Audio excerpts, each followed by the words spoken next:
Welcome to Unchained here on Pahrump News. I'm your host, Deanna O'Donnell. Well, I got to tell you, in keeping with getting to know your candidates for this upcoming election, we do have a seated commissioner that is on the show tonight who is running for re-election, and that is Debra Strickland from the District 5 here in Pahrump. We're going to speak to her right after this break. Sponsored by 1-2 Tree, handyman, yard cleanup, yard maintenance, and so much more. Give them a call at 775-253-8066. We will leave you with a smile. And I'm here with my guest, County Commissioner, District 5, Debra Strickland. How you doing? Doing good. Deanna, how are you, darling? Thanks for having me. Good to see you. You too. So, gosh, it's a crazy time right now because we've got the political season coming up, and I know that you're running for re-election. How's that been going? It's been going great. You know, we don't always get the opportunity to tell everyone how much we love this job, and I love this job. It's the best thing I've ever done in my life. I feel like I've been training for it my whole life. Yeah. You've said that before. Yeah. You really enjoy this job. And you don't hear a lot of people talking about how much they enjoy it. What makes you enjoy this job so much? You get to relate to people, and you get to bring things home to them that's important. You're not on the outside anymore. You're on the inside where you can do something significant. And so paying attention to what people say and taking action. And that is not the easiest thing to do because government does move slowly, doesn't it? It does. Let's talk about that. Talk about some of the significant things that you really have done during your time in office. Well, you'll realize I've been in for 7 years. It's a 12-year stint if I get elected here directly. But I've had a passion about outdoors, as you know. Mm-hmm. Anything from OHV to horses to OHBV and side-by-sides, going camping, anything, of course, the cowboy action shooting that I've spent 25 years doing and had some successes there. Yeah, she's got some titles and stuff. They're a lot of fun. But we have been building trailheads so we can bring the tourism to us that have to do with bicycles, motorcycles, walking paths, OHV, your side-by-sides again, the Jeep trails. This public lands, our public lands, we should be able to use, and we are. And so we've got South Side Trailhead going on, we've got North Side Trailhead going on, we're working on an East Side Trailhead, we're working on a shooting range at the Basin Pit. You will all remember right there at Basin and Higley, we have a gravel pit that's already all dug out that we lease from Bureau of Land Management, turn that into a permanent shooting range on the dugout part, let the county keep digging where they haven't been digging. And, of course, the fairgrounds is a big one.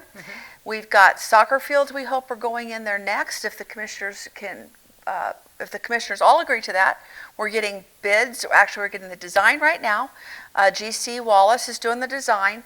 Once that gets designed, then we can go out to bid and see if it's something we can afford, and we have set aside monies that's been in the fairgrounds account for quite some time.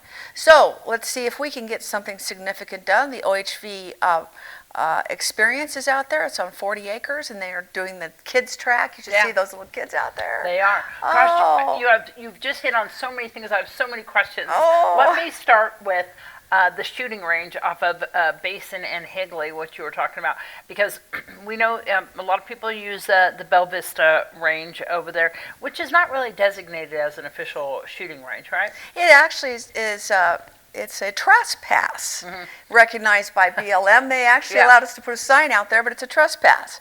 And so we have that on the lands bill, which is another significant thing that's going on that I hope we get to touch on.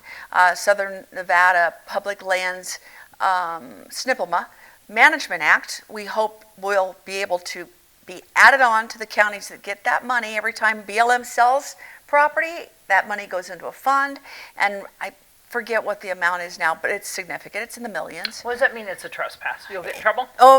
You won't get in trouble, and in fact, you're allowed to use it, even though it's not designated officially. Right. Commissioner Koenig got with volunteers, got the roll-offs donated by our own Pahrump Sanitation. That's not right.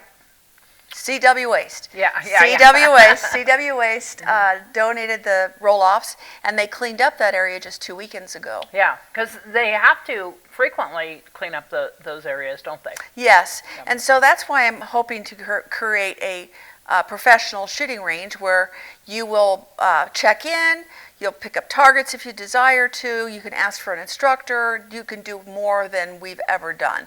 You'll remember I had a shooting range for 10 years, Lone Wolf Shooters. And so, and I was just going to ask you about that shooting range, because I remember seeing you shoot over there in what is called, I believe, the Wolfenstein Pit. Yes. But they have it closed now, and people have been posting on social media about that being closed off. Why is that closed off, and what should people do now at this point?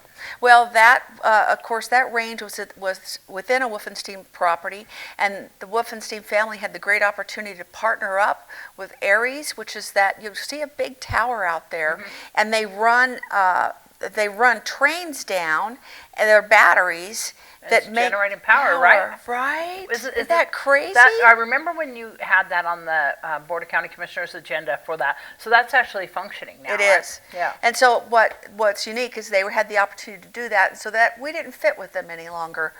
And I do need to warn the public that the pit that they were shooting at just above. Okay, so when you drive up Wheeler Pass Road, and you've got to your north, you're going by Spring Mountain Raceway, and to your left there are some gravel pits. As soon as you cross the cattle guard, that pit is being run by Full Throttle, Danny and Don Murphy. The next pit we were all shooting in, and that's now been gated and closed. Okay. So that was a big disappointment. So they're running that just generation happened. facility. Yeah. And what is that generating for? The generation is to send power back through the grid. All right, and so that's all helping out locally? Yeah, well, this is an interesting thing. People get upset and they say, well, if we do solar, if we do anything, we're not going to realize it. But Valley Electric, since they're a co-op, get an opportunity to buy power first. They get the best rates, better than I believe we're going to see coming off of those grids. Yep. So wherever we buy our power, but literally, wouldn't it be something if we could be a self-sufficient county? Well, yeah, but everything I've learned from working at Valley Electric is we're all interconnected. So buying and selling power in all these different areas. Everybody's interconnected. I'm not the authority. But no, I should have recognized that. Of course, you're sitting in that seat, but I'm not the authority either. Let's be straight up. It's not something you know more than I do about things, because I just make videos. No, that's what's so cool about this. You're like doing all these different things, going to D.C. and talking to congressional leaders and saying, look, we need your help. And they listened. Secure rural schools. We did not get paid in 2024. And we, of course, didn't get paid in 2025, and we're getting all that back money. Yeah. Significant. And it's going to the schools, and it's going to the roads. So it's exciting. So I'm going to bring you back to the shooting range, because I know some people are probably hanging on that thought. You're right. Of Basin and Higley. When are we looking at that? Well, we're been having regular meetings with the Bureau of Land Management to work out the details. So basically, we have a free fee agreement with BLM for the gravel currently. And so we have to add what's called a RMPP. We have to have a recreation and public purposes lease for the shooting range. And so once we get that all built with BLM's cooperation, it's very exciting. It's very exciting to work with BLM on this project. I'm telling you, we really should be recognizing them that we're going to get this done. And is this going to be a moneymaker for us? Because you said like it's going to be manned. So. Yeah, it will. Just like when we had the Lone Wolf Shooters, where we charge $60 a year. Yeah. There'll need to be a fee schedule to be able to maintain the facility. I mean, even if you play soccer, for goodness sakes, the kids are paying fees, right? Yeah. And it's our park. So it's very much like a park. We don't do anything in the town of Pahrump for profit, but we need to offset costs. Exactly. And so the OHV park seems to be coming along really well. And like you said, we've got the kids out there, and that seems to be going on schedule. People are waiting for those soccer fields big time. I know that's a huge deal. And we're going to mention Valley Electric again. We should, yes. Putting, the electrical there and making sure that they have the electrical ran there so that they can have the facilities there. Yeah. Right? We had a wonderful cooperation with Valley Electric for $1 million worth of like in kind. So they are going to, we will pay for materials and services, but we won't be paying the profit. They're going to give us $1 million worth of extension throughout that fairground. So we will be able to start out with doing the soccer. We're running power right now. All of that's being done. Well, I shouldn't say right now. There's no right now in government. Let's remember that. So we're running power to the secondary water well that's being put in at the fairgrounds, and it's right up by the OHB park. Yeah. So we'll have power, water right there. And people seem to be enjoying it. And OHV has really taken off here. I mean, when Bob Adams was really, getting this going and everything, it kind of seemed like a pipe dream. But I'm telling you, with just the side-by-side event that we had this last year and how much you see people really enjoying our public lands, it's a resource that we have here in Pahrump and Nye County that wasn't being utilized to its fullest extent, which really seems to be being utilized now at this point. I mean, we've got a whole board now working on that. We do. And since you mentioned Robert Adams, he sits on the Nevada OHV Commission. Wow. So he gets the opportunity to see these grants come through and then make us aware of them. And we've been doing this with grants. Yeah. So we've gotten a lot of great money from them to do this, and we're putting in for more grants, of course. But this is such a great area to be outside. Yeah. And the more we can put people outside and kids outside having fun, can't beat And it. then you were out there working on the horse fencing, right? Yes, again. yes, Which again. I got to ask you questions about the horse fencing. Yes. And these are my own personal questions. So, for years, I've always been aware of all the horse crashes that happen. Of course, being out there and stuff. They always happen around the same area. Country Place, Rudelsburger. We've seen them up all the way up to Mesquite. I think I even remember one horse crash off Irene, and a lot of burros crossing in that area as well. We are doing the horse fencing though, going east to west instead of north to south. Conceptually, yes. Right? Okay, so this drift fence has been in before me. Now you got to realize I came here in 1973. There were 800 people. I love telling that story. Yeah. But that drift fence is critical in that the horses and burros can't get past that cattle guard on your way out of town. Going north, there's a cattle guard, and that's Roadrunner Road. Yeah. And that fence goes all the way to the spring at the base of that mountain range. And if we maintain that, then we have less traffic. Well, we're hoping, but if they're on this side of it, I right? know. We'll see as it gets and hotter. And a lot of our herd are Yes. Wheeler Well, right? Yes. Yeah. And as it gets hotter here, believe it or not, they go there. They do. They go up there. Yeah, and over that, you'll see the track. We're hoping that they will go up there and stay this up there. summer. But it seems like our herd are staying down here. They most are. Of the time. Well, you know what started that? Do you remember that Fred that everybody loved so much? Yeah. Fred was the and everybody was feeding red them and water white. and Yes, red and white paint stud. Yeah. He was a domestic. Yeah. He was let go by his owner into the wild, and he was smart. Yeah. And he's the one who drug those mares down here. And had the herds. For and a long learned. time, people were feeding them, and when they really started kicking in on don't feed them, and over and over and over again, and really watching them. And I mean, I even remember last summer somebody giving them some apples at the cow that eye, and everybody seeing that person, and you're just going, gosh, I don't know how to get it through your heads that you can't feed them because it's so dangerous. They come down again and again and again, and you really just want them up there. Yes. Up there with where they've got their food, where they've got their water. Right. Well, and BLM is not happy with they're not happy that their management practices, the staff, the management practices are lacking because we've got too many animals per acre. Yeah. And so we're over our census and where we're supposed to be. And since that's going on, it's going to make it very difficult for them to be able to forage up there. Yeah. And that's true. I mean, I get all of those the herd gathering notifications and everything like that. And they really do pay attention to how much that they can have on this amount of property. Right. And so, unfortunately, they gather them. Yeah, but I'm seeing a trend change because we're working very closely. I'm fortunate to be working very closely with Southwestern Wilds, Yep. and the trending is changing. That they've seen enough strikes and they know this just can't go on Yeah. any longer. They're actually would be happy to have us get a gather together, place a sanctuary, move those primary animals to a sanctuary, Yeah. and then gather the rest so that this all stops. And they really do talk about Not the rest. birth Now, maybe be control. careful. Yeah. I shouldn't say not all of them. Yeah, Just to the manageable portion that BLM feels comfortable with them and being. they do have to manage the population. Yeah. They did talk about birth control in They some did. of them, Yeah. and that might be a Another way to go option. too. Yes. I'm really hoping for the wildlife fencing.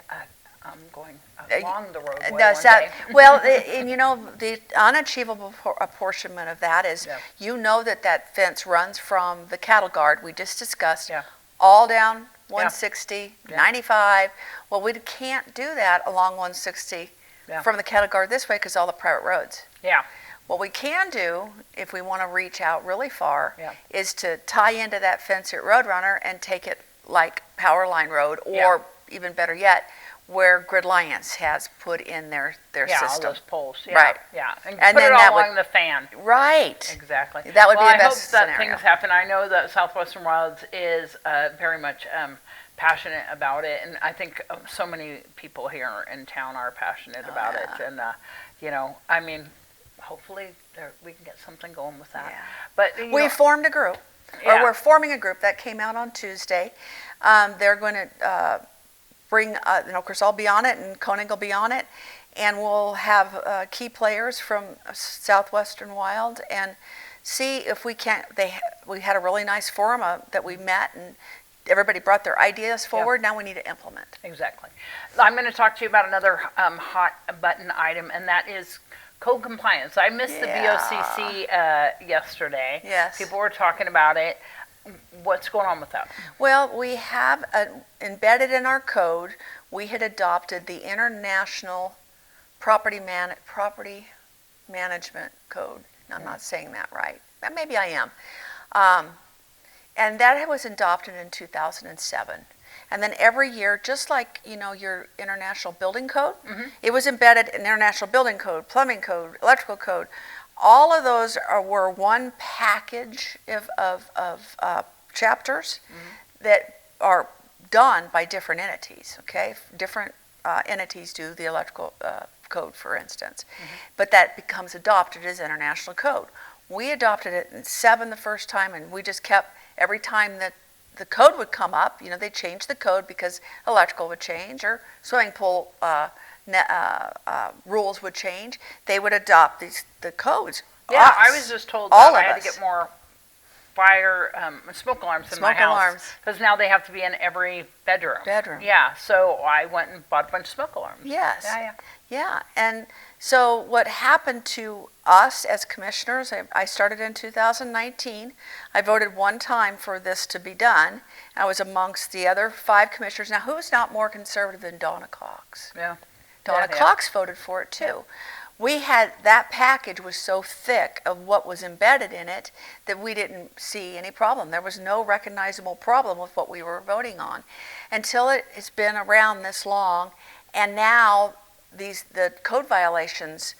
There is someone in town that is writing a lot of code violations. Well, yeah, because code compliance doesn't go out and look for things on their Someone own. is writing a lot of code violations. This is generated by a complaint, Yes. right? Yeah. The code compliance personnel do not drive around and look for things. They have to receive a violation. Yeah. They have to receive a request to look at it. And right now, I talked to Steve Osborne today, and we're right at right in the 250 current ones. And so I asked him, I says, so we gave instructions to that we wanted it rescinded, but it still has to come back to us to be rescinded. So they're not writing any more. He told me not writing any more code violations right now based on that part of the ordinance. And what exactly is that part? Oh, there's stuff. There's weird stuff. There's stuff about, believe it or not, dust on your window seals. Oh, okay.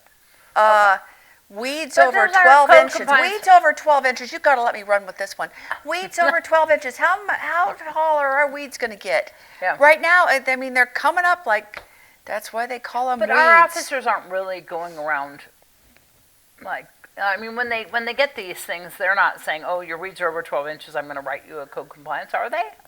Yeah, there's a code. There is a I know code they that have to go by what the actual book complaint is. is. But is there people that are getting complaints because their weeds are over 12 Yes, inches? ma'am. Oh, really? Okay. Yes. All right. And that seems overreaching to us when we're not aware that it was a problem. You know how it is to be sitting there thinking everything's just going fine, and all of a sudden you got a problem. Yeah. What do? You deal with it. So that's what we did. We dealt with it on Tuesday.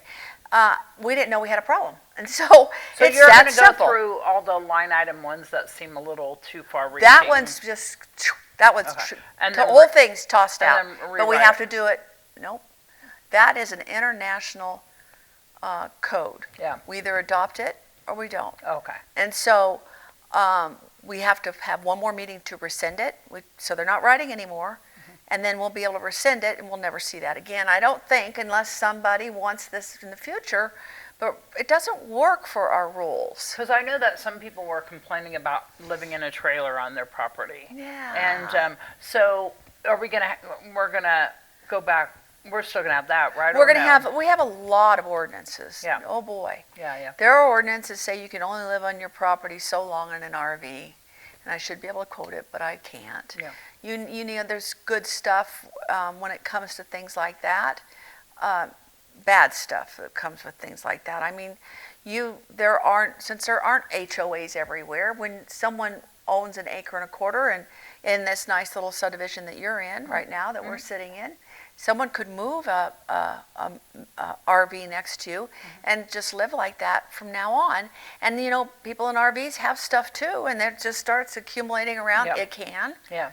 But if you say, hey, you have to move every once in a while and you can come back after a while, then you're appeasing the snowbirds. But you have to have water, sewer, sewage system of some sort. And I And understand power. the complaints because nobody wants to put all of their money and sink it into a house and have Thank you for that. have the people Yes. in trailers next to them. Yes. I know that we have an exception. If you have a disabled person, Sure. they can live on your property if they're legitimately disabled. But then and you have again, to- there's a house that's there. yeah, you have to have a house there. Yes. And but you can't just have a trailer on the property. Right. I mean, personally, I appreciate it. Yeah. It's, But, I'm hoping that it's not too far reaching in that scenario. Yeah. But that is only in the RP. That's I only had- in the PRPD, Pahrump Yeah. Regional Planning District. Okay. Outside, it's game on. Okay. So if you go outside of the district, so this is just a note for everybody who wants to live in an RV, you can do that outside of the town of Pahrump. I mean, we like to keep our property values up. Yeah. I had the impression that our code compliance person is really on it and doing his job pretty well. I They don't are think it's doing a anything to do fabulous job. with your personnel that is in there. No, and I would never. The people we have in Nye County and the town of Pahrump are top notch. They all Yep. care about their job. They live here too.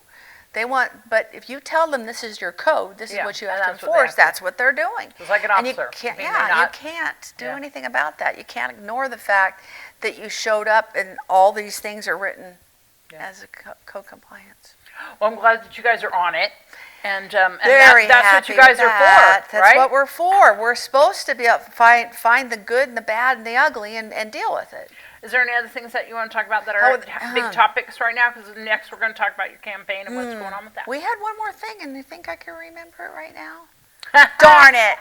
Real estate, water, the shooting range, OHV, public lands in general, and code compliance, and can't remember anything else. That's right All for now. So let's talk about, okay, so if our viewing public doesn't know anything about you, tell everybody who you are, what you do. Well, I was blessed to move to this town, as I told you, and my mom went to work at the Nevada test site. That's how we got here, or we would have never found the place. So it was crazy circumstances.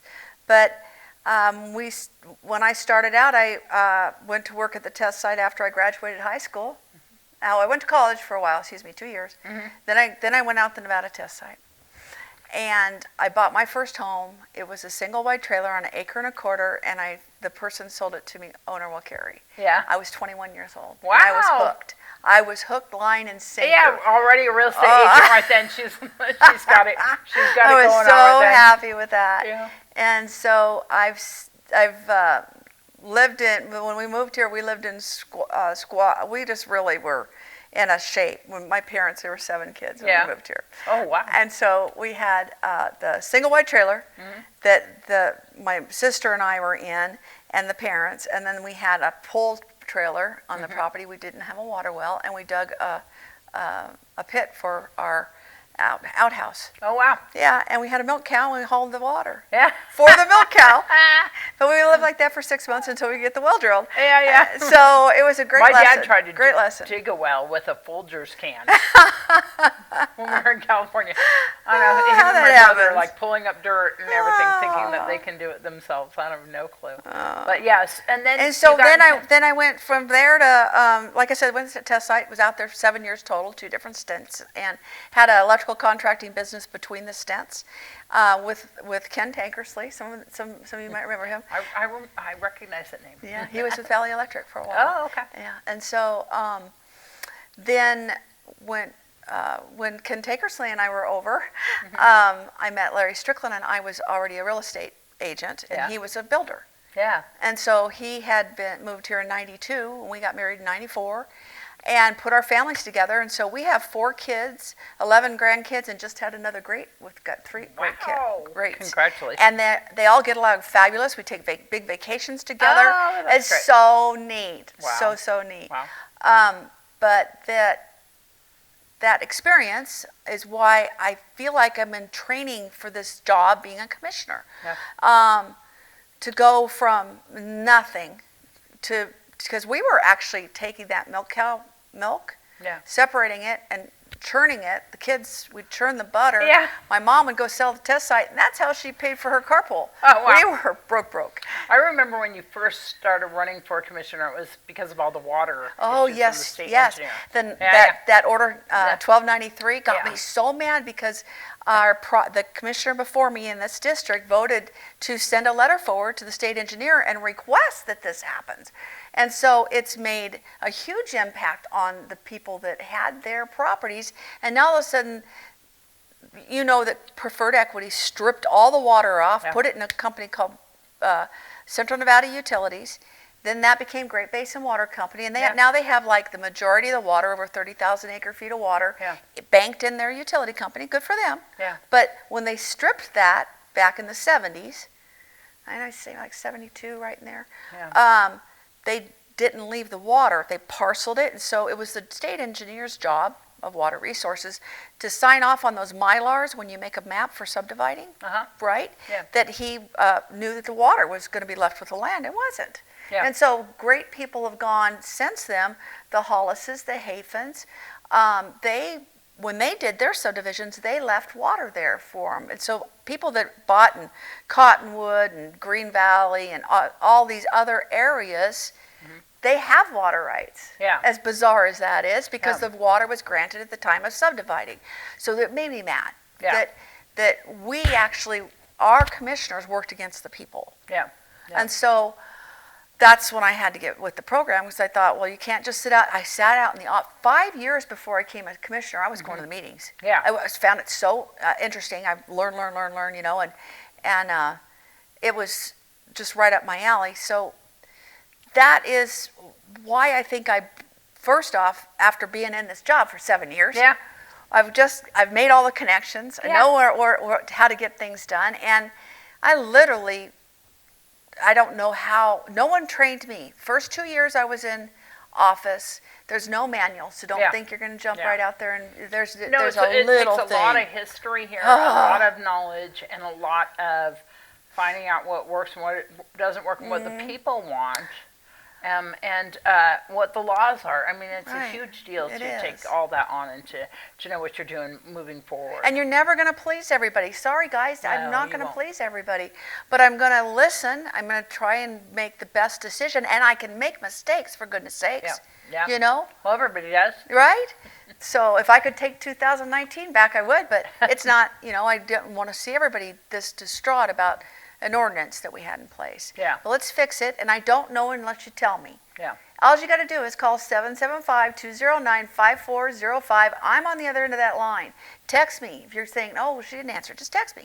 Yeah. And I'll say, hey, I'll get I back to you as text soon her. as I'm done with this. Yeah. As soon as I'm done with this thing, I'll be at She you. responds, I'm telling you. Uh, So how is the campaign going? Because you got a couple contenders right now who are coming up, and I mean, I know that you all have different things to offer, but definitely being in there and doing what you're doing, you want to continue what you're doing. I would like to be able to finish up. Yep. I would like to, when I come out of office at the back end of this particular election, and I'm on the way out, I would like to see someone win in June of that year, 4 years, almost 5 years from now, and I'd like to help them. Yeah. I'd like to say, okay, this is the work I've been doing.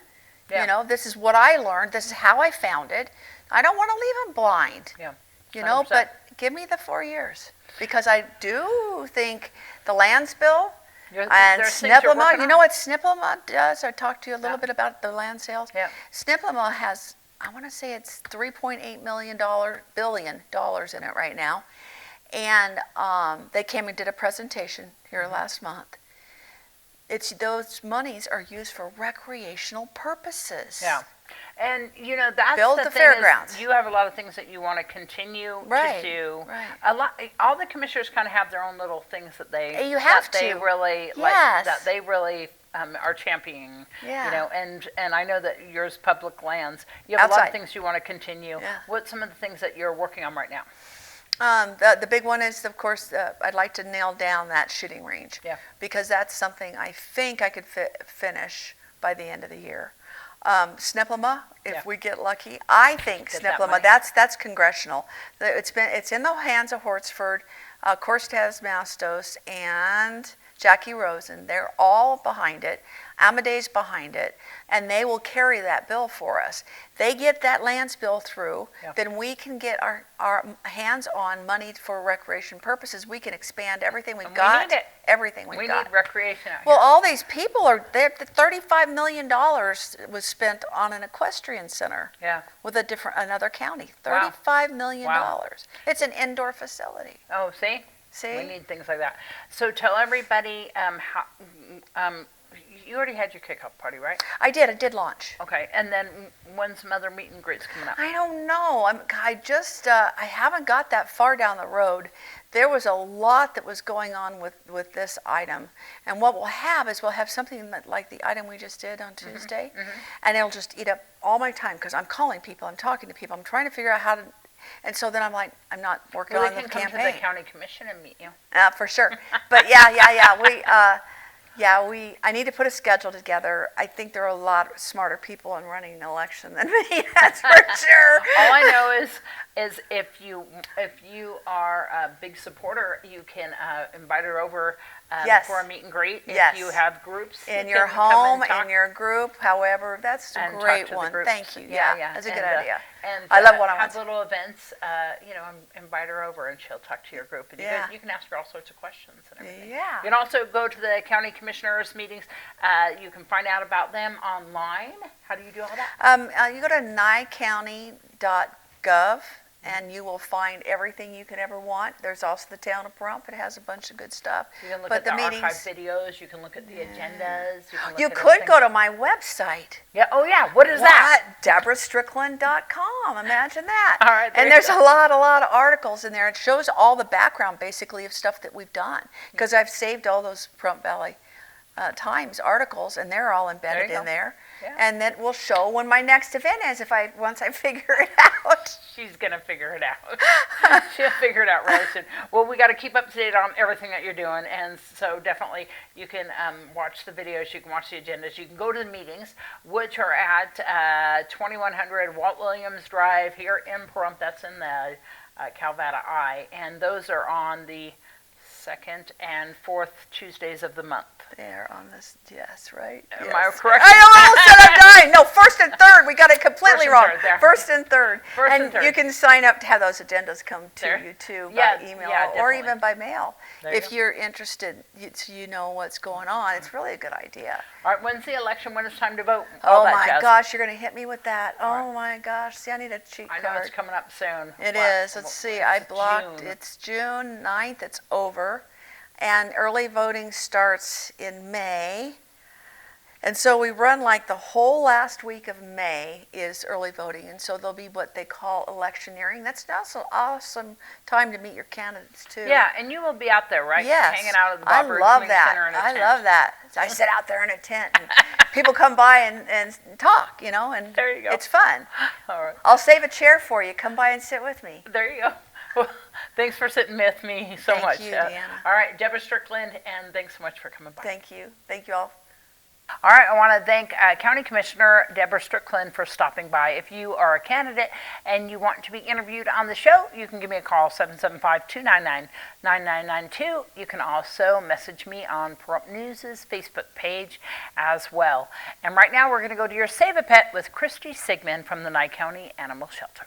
Sponsored by 1-2-Tree, handyman, yard cleanup, yard maintenance, and so much more. Give them a call at 775-253-8066. We will leave you with a smile. Hi, I'm Christy Sigmund, and I'm here at the Nye County Animal Shelter with Remy. Remy was a sweet girl that was surrendered to us. Her dad got ill, and he no longer could take care of her. But we know that Remy is housebroken. She is good with cats. She is good with dogs. She's good with kids. She's just an all-around certified good girl. So if you'd like to come and meet Remy, please visit us at 1580 East Seary Lane. Give us a call at 775-751-7020 or visit Remy and all of our other adoptable animals at 24petconnect.com. Well, thanks so much, Christy, for showing us that wonderful dog. And that's going to wrap up this edition of Unchained here on Pahrump News. I'm your host, Deanna O'Donnell. Good night.